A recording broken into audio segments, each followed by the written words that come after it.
আসসালামু আলাইকুম প্রিয় শিক্ষার্থী ভাই বোনেরা।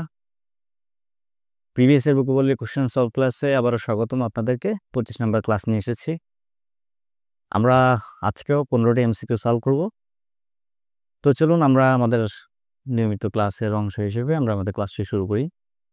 তো আমাদের 1 নাম্বার যে প্রশ্নটা, যেটি হচ্ছে যে what is the antonym of expel? Expel শব্দটির এখানে অ্যান্টোনিম চাচ্ছে। আমরা এক্সপেল সম্পর্কে অনেক কথা শুনি যে আসলে তাকে এক্সপেল করে দিয়েছে তাকে পরীক্ষা থেকে। হ্যাঁ, সো আসলে এক্সপেলটা কি? এক্সপেলটা হচ্ছে যে আসলে মূলত বহিষ্কার করা। আমরা সবাই জানি কম বেশি, তারপরেও লিখে দিচ্ছি। বহিষ্কার করা। এক্সপেল শব্দটির অর্থ বহিষ্কার করা। তো এটি তাহলে কি অ্যান্টোনিম চাচ্ছে? তাহলে এর অ্যান্সারটা কি হবে? সেটা হচ্ছে যে অ্যান্টোনিমটা হবে অ্যাডমিট। অ্যাডমিটটা হচ্ছে যে কাউকে ভর্তি করানো। যে ব্যাপারটা সেটা হচ্ছে কি? আমরা অ্যাডমিট বলে থাকি। তো বাকিগুলোর অর্থ আমরা দেখি। বাকি অপশনগুলোর অর্থ ইজেক্ট। ইজেক্ট শব্দটির অর্থটা কি? ইজেক্ট শব্দটির অর্থ হচ্ছে আসলে মানে ইজেক্ট দ্য ডিস্ক, মানে কি বের করে ফেলা, ডিস্কটাকে আসলে বের করে ফেলা বা বের করা। এটা আমরা হচ্ছে কম্পিউটারে যখন আমরা কোনো কি বলে এটাকে পেন ড্রাইভ কিংবা আসলে কোনো ধরনের সিডি যখন আমরা সিডি ড্রাইভে দিই, তখন ওখানে দেখবেন যে আসলে ইজেক্ট নামে একটা অপশন থাকে, অর্থাৎ বের করা আর কি। সো ইজেক্ট শব্দটির অর্থ হচ্ছে আসলে বের করা। ডিসমিস তো ডিসমিসেই, হ্যাঁ, এটা বহিষ্কার করা বা জিনিসটাকে শেষ করে দেওয়া। হ্যাঁ, ব্যানিশ, ব্যানিশ শব্দটির অর্থ ঠিক একই রকম। যে বহিষ্কার করা, ডিসমিস এবং ব্যানিশ এটা ঠিক একই অর্থ বহন করে আর কি। সো এগুলো একটু আমাদের অ্যান্সার না। আমরা এখন 2 নম্বর প্রশ্নে যাব। 2 নম্বর প্রশ্নটা হচ্ছে যে এক্সপায়ার। এক্সপায়ার শব্দটির অর্থ কি? আমরা যে দেখি না যে আসলে এক্সপায়ার শব্দটির এক্সপায়ার দেখা কোনো প্রোডাক্টের এক্সপায়ার মানে এক্সপায়ার ডেট দেখা মানে কি মেয়াদ, মেয়াদ আর কি। মেয়াদ দেখা অর্থ মানে কি অবসান হওয়া। অবসান হওয়া অথবা শেষ হওয়া আর কি। অর্থাৎ এটার মেয়াদ কবে শেষ হবে, এক্সপায়ার ডেট দেখো। ঠিক আছে? এরকম একটা কিছু আরকি। সো এটা কি চাচ্ছে? এটা হচ্ছে যে অ্যান্টোনিম চাচ্ছে। তো এটার অ্যান্সারটা কি হবে? এটার অ্যান্সারটা হবে আসলে কাম টু লাইফ। মানে হচ্ছে কি? জীবন পাওয়া বা নতুন করে শুরু করার যে ব্যাপারটা, শুরু করার যে ব্যাপারটা যেটা আসলে মেয়াদ শুরু হওয়া, হ্যাঁ? বা জীবন পেয়েছে। জীবন পাওয়া মানে কি? আমরা যে বলি না যে আবার শুরু করো। সো কাম টু লাইফ বলতে আসলে মূলত এটা বোঝাচ্ছে। সো এক্সপায়ার অপোজিট হচ্ছে যে কাম টু লাইফ। আমরা এখন বাকিগুলোর অর্থ দেখি যে সেটা হচ্ছে যে কি ইভলভ। ইভলভ শব্দটির অর্থ কি? ইভলভ শব্দটির অর্থ হচ্ছে আসলে প্রকাশ করা।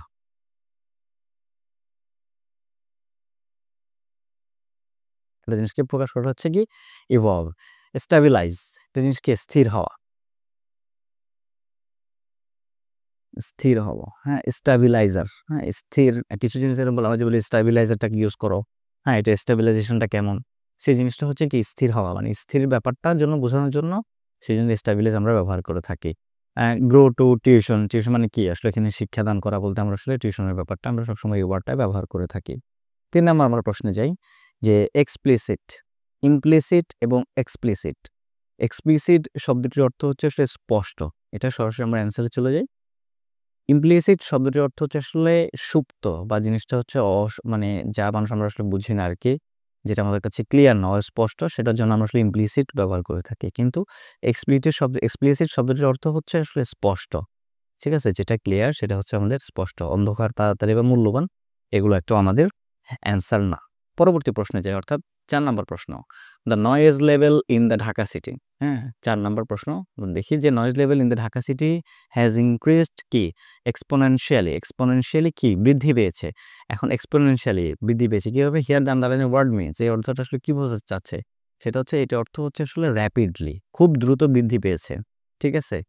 ঢাকা শহরের যে শব্দ দূষণের যে নয়েজের যে লেভেলটা সেটা কি হচ্ছে?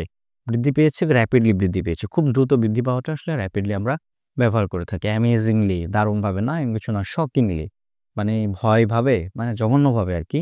না, এরকম কিছু না। জঘন্যভাবে এটা ব্যবহার করা যাবে না। স্টেডিলি, হ্যাঁ, ধীরে, ধীরে, না, ধীরে, ধীরেও না। এটাও আমাদের অ্যান্সার না। ৫ নাম্বার প্রশ্ন। ঠিক আছে? দ্য সিন of the word exposed. Expose শব্দটির একটা কি? সোশ্যাল মিডিয়াতে খুব একটা কমন একটা শব্দ দেখবেন যে এক্সপোজ, ওকে এক্সপোজ করেছে, ওকে এক্সপোজ শব্দটির অর্থ হচ্ছে আসলে মূলত ওপেন, প্রকাশ করা আরকি, বা খুলে দেওয়া যে ব্যাপারটা সেটা বোঝানোর জন্য আমরা এক্সপোজ শব্দটি আমরা ব্যবহার করে থাকি। বাকিগুলো অর্থ যদি আমরা দেখি যে ব্যাকইয়ার্ড, ব্যাকইয়ার্ড মানে কি? মানে পেছনের অংশ, হ্যাঁ? যে আমাদের ওই যে ব্যাকইয়ার্ড বলি যে পিছনে যে উঠান আছে, আমাদের ঘরের পেছনে যে উঠান থাকে সেটাকে আমরা আসলে ব্যাকইয়ার্ড বলে থাকি। এটা আমাদের অ্যান্সার না। হিডেন মানে হচ্ছে কি? লুকায়িত। ক্যানভাস, এই ক্যানভাস শব্দটির অর্থটা কি? এই ক্যানভাস শব্দটির অর্থ হচ্ছে প্রচারণা চালানো।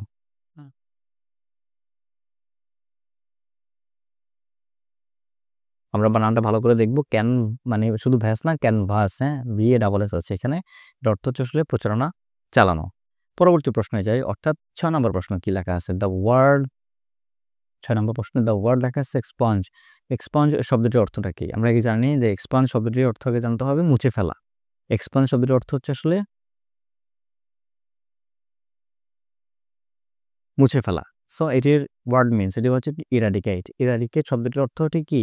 মুছে ফেলা। অর্থাৎ যে আমরা ইরেজ করে যে মুছে ফেলি, যে সেটা হচ্ছে যে কি ইরাডিকেট কিংবা এক্সপান্স দ্বারা আমরা আসলে ব্যবহার করতে থাকি। আচ্ছা, তাহলে এখন আমাদের কি রেশনালাইজ। রেশনালাইজ শব্দটির অর্থটা কি? রেশনালাইজ শব্দটির অর্থ হচ্ছে আসলে যুক্তি সহকারে একটা জিনিসকে উপস্থাপন করা। এটা পক্ষের যুক্তি সহকারে কোনো ব্যাপারকে তুলে ধরার ব্যাপারটাকে আমরা কি বলি? রেশনালাইজ বলে থাকি। ঠিক আছে? Fashionable, sorry, purge. পার্জ শব্দটির অর্থটা কি?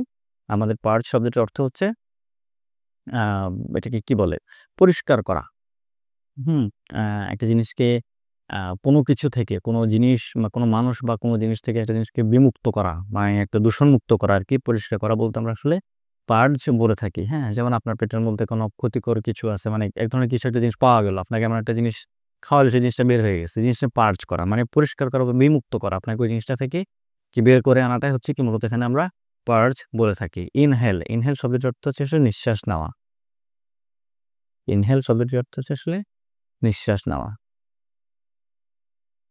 নিঃশ্বাস নেওয়া। ৭ নম্বর প্রশ্নে আমরা যাই যে এক্সট্যান্ড। এক্সট্যান্ড শব্দটির অর্থটা কি? এক্সট্যান্ড শব্দটির অর্থ হচ্ছে আসলে বিদ্যমান। মানে যে জিনিসটার আসলে কি আ অস্তিত্ব আছে আরকি, হ্যাঁ? বিদ্যমান সমস্যা, হ্যাঁ? বা বিদ্যমান এই, বিদ্যমান সে, মানে কি যে জিনিসটা চলতেছে, আছে মানে আছে। জিনিসটা কি এক্সিস্টেন্স আছে। সেই জিনিসটাকে কি বলা হচ্ছে যে আসলে এক্সট্যান্ড বলা হচ্ছে। সো এটা তাহলে অ্যান্টোনিমটা কি হবে? যে জিনিসটা অস্তিত্ব নাই, লস্ট বা হারিয়ে গিয়েছে, বা যে জিনিসটা নাই সেটাকে আমরা বলে থাকি, সেটা আমরা লস্ট দ্বারা আমরা প্রকাশ করে থাকি। অর্থাৎ বিদ্যমান শব্দের এটা হচ্ছে অ্যান্টোনিম এটা। এক্সিস্টিং, এক্সিস্টিং এবং এক্সটেন্ট দুটো হচ্ছে কি একই অর্থ বহন করে, বিদ্যমান। ফ্যাশনেবল, রুচিসম্মত যে ব্যাপারটা, হ্যাঁ, রুচির যে ব্যাপারটা রুচিসম্মত, সেই জিনিসটাকে ফ্যাশনেবল বলে থাকি। ডায়নামিক, ডায়নামিক শব্দটির অর্থ কি? ডায়নামিক শব্দটির অর্থ হচ্ছে আসলে গতিশীল, স্থির না। একটা জিনিস গতিশীল বোঝাতে আমরা এই ডায়নামিক শব্দটা ব্যবহার করে থাকি। ৮ নম্বর প্রশ্ন দেয় অ্যান্টোনিয়াম। অ্যান্টোনিয়াম চাচ্ছে কি? Of the word extempore. Extempore শব্দটির অর্থটা কি? এক্সটেম্পর শব্দটির অর্থ হচ্ছে সে খুব সহজ কথা, পূর্ব প্রস্তুতিহীন। কোনো ধরনের আসলে কি প্রস্তুতি নাই। পূর্ব প্রস্তুতি, দুঃখিত, হ্রস্ব ইকার হবে। পূর্ব প্রস্তুতিহীন। কোনো ধরনের আসলে কি প্রস্তুতি নাই। সেই জিনিসটাকে কি বলা হচ্ছে? এক্সটেম্পর বলা হচ্ছে। তাহলে দেখেন এটার অ্যান্টোনিমটা কি হবে? যেটা আসলে প্রস্তুতি আছে। সে কি হয়? রিহার্সড। আমরা যে বলি না রিহার্সাল করার যে ব্যাপারটা, সেটার অ্যান্সারটা হচ্ছে কি এখানে রিহার্স। আনরিহার্সড মানে কি? প্রস্তুতিহীন। তাহলে এটা একই রকম হয়ে যাচ্ছে অর্থ আনপ্ল্যান্ড, যেটা কি কোনো প্ল্যান নাই, প্ল্যান ছাড়া। হ্যাঁ, স্পন্টানিয়াস, স্পন্টানিয়াস স্বতঃস্ফূর্তভাবে। ঠিক আছে? সো এটা এখানে যাচ্ছে না, এটা ভিন্ন একটা অর্থ, এগুলো একটা ভিন্ন একটা অর্থ এগুলো বহন করে। ৯ নম্বর প্রশ্নে আমরা যাই। ৯ নম্বর প্রশ্ন কি বলা আছে যে what is the antonym of the word extempore. এখানেও কি চাচ্ছে? এক্সটেম্পর শব্দটির অ্যান্টোনিম চাচ্ছে। তাহলে আমরা কি, সেটা হচ্ছে যে কি পূর্ব প্রস্তুতিহীন। এর আগে আমরা দেখেছি যে রিহার্স আমরা বলেছিলাম, এখানে রিহার্সাল আছে অর্থাৎ কি প্রস্তুতি সহকারে। এটা হচ্ছে আমাদের সে প্রশ্নের উত্তর। ঠিক আছে? এরপরে কি হচ্ছে যে আনপ্ল্যান্ড। হ্যাঁ? আনপ্ল্যান্ড মানে কি কোনো রকম প্রস্তুতি ছাড়া। তাহলে কি? এটা হচ্ছে আমাদের কোনো রকম প্রস্তুতি ছাড়া। হ্যাঁ? অ্যারিট্রেট, এই শব্দটি এটা অ্যারিট্রেট না, এটা হচ্ছে যে আরবিট্রেট। আর এর পরে এ আর আরবিট্রেট, আরবিট্রেট অর্থাৎ কি মধ্যস্থতাকারী হবে শব্দটি, মধ্যস্থতাকারী। না, মধ্যস্থতাকারী বলতে আসলে এখানে আরবিট্রেট হবে। সো এটা আসলে অ্যারিট্রেট না, এটা হচ্ছে আরবিট্রেট। অ্যাপিজ, অ্যাপিজ শব্দটির অর্থ কি? মানে শান্ত করা একটা জিনিসকে। ঠিক আছে? এটা জিনিসকে মানে কি বলে? স্থির করে ফেলানো বা শান্ত করা যে ব্যাপারটা, সেটার জন্য আমরা আসলে কি বলে থাকি? এই অ্যাপিজ শব্দটি আমরা ব্যবহার করে থাকি। ১০ নম্বর প্রশ্নে আমরা যাই, যে সেটা হচ্ছে choose the correct synonym for extempore. আবার কি চাচ্ছে? এখানে চাচ্ছে কি? সিনোনিম চাচ্ছে। অর্থাৎ পূর্ব প্রস্তুতিহীন এবং ইমপ্রম্পটু, তারা দুজনে কি? তারা একই অর্থ এখানে বহন করছে। আচ্ছা, আমরা যদি এখন বাকিগুলোর আমরা অপশন দেখি, যে প্ল্যান্ড, প্ল্যান মানে কি? যে প্ল্যান মানে হচ্ছে যে প্রস্তুতি নেওয়া আরকি। ঠিক আছে? সো এটা হচ্ছে প্ল্যান্ড। ইম্প্রোভাইজ, ইম্প্রোভাইজ শব্দটির অর্থ হচ্ছে কি? তাৎক্ষণিকভাবে প্রস্তুত করা। হুম? তাৎক্ষণিকভাবে প্রস্তুত করা বলতে তাৎক্ষণিকভাবে প্রস্তুত করা, তাৎক্ষণিক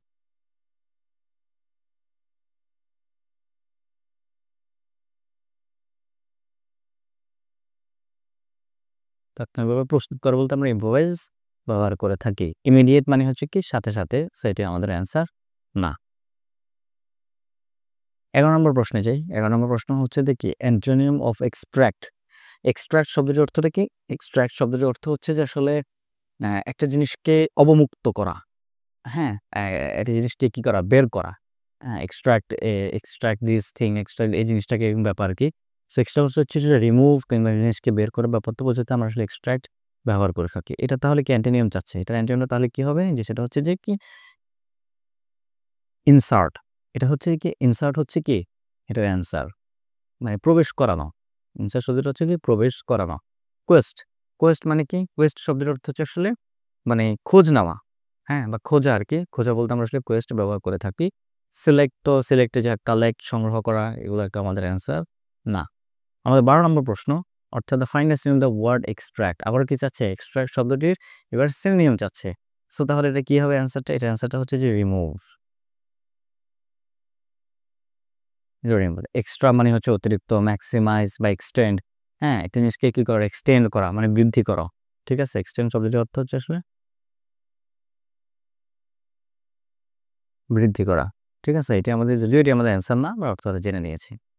13 নম্বর প্রশ্ন the meaning of the word facilitate. Facilitate শব্দটির কি মিনিং চাচ্ছে? মানে ফ্যাসিলিয়েট শব্দটি হচ্ছে আসলে মেক ইট ইজি, অর্থাৎ একটা জিনিসকে সহজ করে তোলার জন্য যে ব্যাপারটা সহজ করা বোঝাতে, সহজ করে তোলার যে ব্যাপারটা বোঝানোর জন্য কি ফ্যাসিলিয়েট শব্দটি ব্যবহার করা হয়। কংগ্রেচুলেট বা গিভ প্লেজার, ইকোনমিক্যাল লাভজনক বা মিতব্যয়ী আমরা বলতে পারি। এক্সপ্রেস সিম্পাথি কারোর প্রতি দয়া দেখানো, এগুলো একটু আমাদের অ্যান্সার না। 14 নম্বর প্রশ্ন দ্য ওয়ার্ড ফ্যালাসি।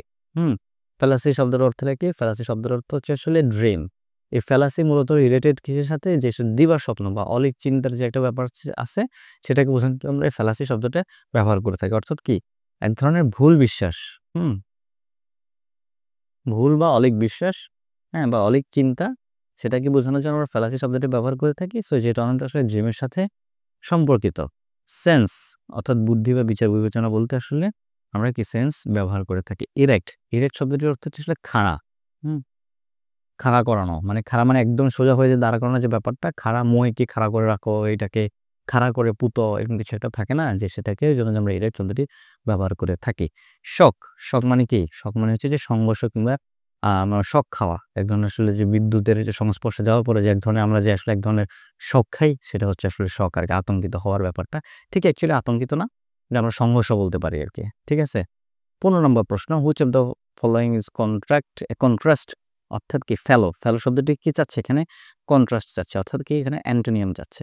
সো আমরা আগে জেনে নিই যে ফেলো শব্দটির অর্থটা কি। ফেলো শব্দটির অর্থ হচ্ছে পতিত, মানে যেটা আর ব্যবহার করার মতো না, যে জিনিসটা একদম বাতিল। হ্যাঁ, যে জিনিসটা আসলে অস্তিত্ব এখন আর নাই, সেই জিনিসটা কি আমরা এখানে পতিত ব্যবহার করতে থাকি। পতিত যেটার অর্থ হচ্ছে যে কি ফেলো শব্দটির অর্থ হচ্ছে, যেহেতু কন্ট্রাস্ট চেয়েছে সেটা আমরা যাবো যে জিনিসটা আসলে ব্যবহার করা যায় বা যে জিনিসটা আসলে গ্রহণযোগ্যতা আছে, ইন ইউজ, সেটা বোঝানোর জন্য আমরা ব্যবহার করে থাকি। অ্যাবান্ডেন্ট, অ্যাবান্ডেন্ট শব্দটির অর্থ হচ্ছে কি প্রচুর।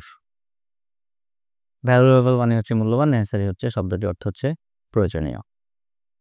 তো আমরা 15টি আমরা এমসিকিউ আমরা আজকে শেষ করলাম। আমরা অন্যান্য ক্লাসের মতো আজকের ক্লাসে আমরা 15টি এমসিকিউ আমরা সলভ করেছি। সবগুলো শব্দের অর্থ সহ চেষ্টা করেছি আমরা ব্যাখ্যা করতে। তো ক্লাস সম্পর্কে আপনার মতামত জানাবেন কমেন্ট সেকশনে, এবং ভিডিওটি ভালো লেগে থাকলে অবশ্যই আপনারা লাইক করবেন এবং চ্যানেলটিকে সাবস্ক্রাইব করবেন। বেল বাটন ক্লিক করে রাখবেন যাতে করে পরবর্তী কোনো ভিডিও আপলোড দেওয়ার সাথে সাথে আপনারা সেটা নোটিফিকেশন পান। এবং আমাদের এই যে ক্লাসগুলো নেই, এই যে পিডিএফ গুলো আর কি, ক্লাস 25 আমরা পিডিএফ লিঙ্কটা আমরা ডিসক্রিপশন বক্সে দিয়ে দিই। আপনারা সে পিডিএফ ড্রাইভ লিঙ্কে গিয়ে পিডিএফটাকে আমরা ডাউনলোড করতে পারবেন। পরবর্তী ক্লাস অর্থাৎ 26 নম্বর ক্লাস দেখার আমন্ত্রণ জানিয়ে সবাইকে আল্লাহ হাফেজ।